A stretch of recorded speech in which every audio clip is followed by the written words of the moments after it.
কিভাবে সহজে toy rotation করা যায়? চলুন শুরু করা যাক। প্রথমে টয়গুলোকে ক্যাটাগরিক্যালি সাজাতে হবে। যেমন everyday use, problem solving based, activity based এরকম। উনাইশের জন্য আমি প্রতিদিন কিছু প্রবলেম সলভিং বেসড খেলনা রাখি। যেমন পাজল, ২ টা ছবির ভেতরে ডিফারেন্স খুঁজে বের করা। এই একই ছবিগুলোর ভেতরে কিছু ডিফারেন্স আছে, সেগুলো ও পয়েন্ট আউট করে। এখন যেটা দেখতে পাচ্ছেন, এগুলো আসলে ফোম স্টিকার দিয়ে বানাতে হয়। এটা করতে উনাইশা খুবই পছন্দ করে। আর এগুলো হচ্ছে বোতাম লাগানো ও খোলার কিছু অ্যাক্টিভিটি।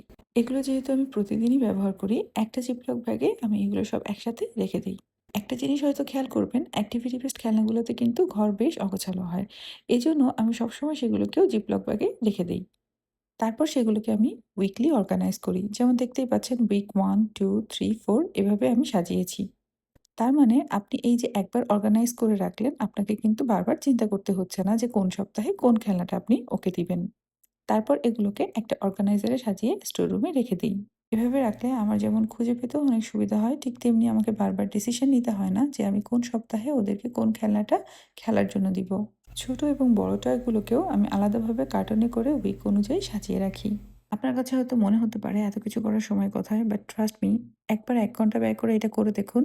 নেক্সট ২-৩ মাসের জন্য আপনাকে বারবার চিন্তা করতে হবে না যে কোন খেলনাটা আপনি বাচ্চাকে কখন বের করে দিবেন। এটা যেমন আপনার সময় বাঁচাবে, ঠিক তেমনি আপনার এনার্জিও বাঁচাবে।